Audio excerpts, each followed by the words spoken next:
Hello everyone, my name is Emily Fick. I am making this video for my social welfare class with Professor Robinson, and today is February 22nd, 2020. The topic I will be discussing today is advocacy strategies that can help opposed groups. In America today, there are several groups of people who are considered to be oppressed.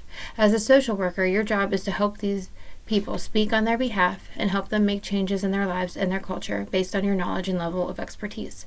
Social work is specialized in helping people help themselves through advocacy, policy changes, and raising a voice to someone who may never have been heard.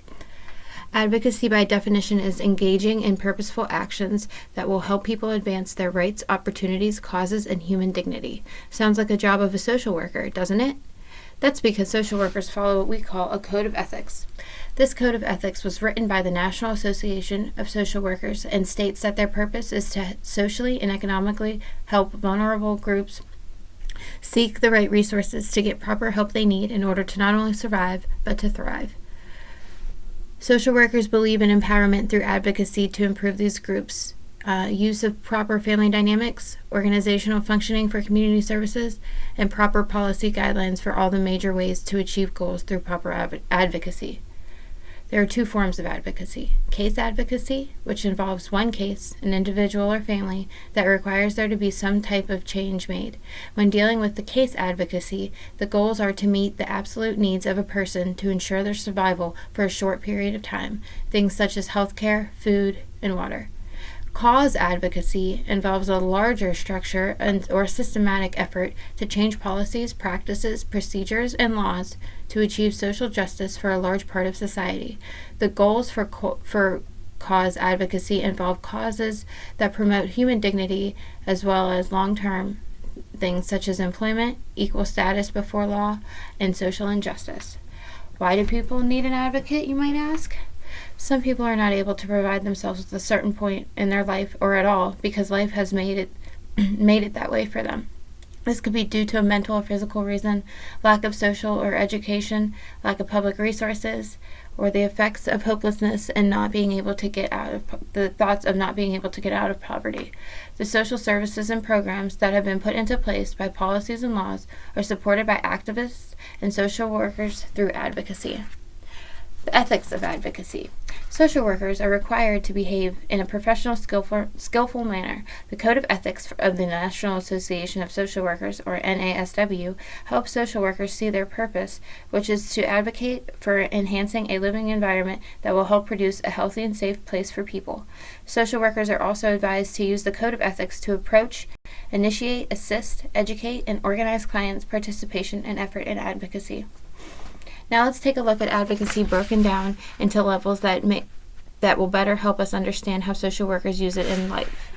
Advocacy at a micro-practice level would include supporting clients in the courtroom or educating clients to educate themselves. Advocacy at a meso-level practice would include working to change policies, practices, and personnel in an organization, making organizations accountable for the welfare of those who they represent, and creating new relationships with other groups to better help those in need. Advocacy at a macro level would include educating people about social issues, conducting research and data on needs for those in need, campaign for new laws, and tackle oppression and discrimination. You see, a lot of laws and policies today started and moved their way through these levels to where they are now, where the country can hear and see them. Some of these issues are healthcare reform, lesbian, gay, bisexual, transgender, or LGBT rights, mental health and drug use, affordable housing, and climate change.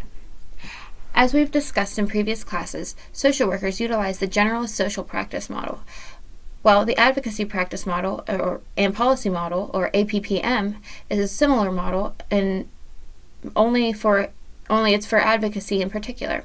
It's divided into two theories and two perspectives. Systems theory. Since advocacy takes place for all size systems, anyone, including a community, can be a client. A social worker could advocate for a community to seek better preventative measures to avoid pregnancy, such as proper education or contraceptives. Empowerment theory. Both case and cause advocacy involve social workers building relationships with their clients in order to participate and impact the decision-making process. As we've learned before, the empowerment theory means to empower a group of individuals so that they feel in charge of their own lives. In relation to advocacy, it means to promote a voice, perception, or ability to influence an issue affecting a client. Strengths perspective. When dealing with advocacy, it is crucial for social workers to give all the attention to both the problem the client has and the strengths within their lives to help them promote change. Everyone has strengths and things that they can bring to the table to support their change. Things like resources, abilities, relationships, education, knowledge, skills, energy, and passion. These are all considered strengths. Finally, the ecological perspective describes when advocating for change, it is important to take into consideration the person or group's whole environment. Things like technology, building, water, or animals could all be a strength or a challenge. For example, the phone and internet can be both case or cause advocacy. This is because the poor has issues advocating for themselves because they have no access to technology to network and communicate with others. Overall, I believe advocacy and activism are so crucial in this field because, like I have explained, social workers are the voice for change. Not only are they the voice, but they are alongside those who are advocating for. They are taking time, effort, sweat, blood, and tears to be heard into the changes to be made. Without social workers, the oppressed would remain in limbo, not knowing what to do, where to go, or who to talk to about whatever problems they face. Thank you.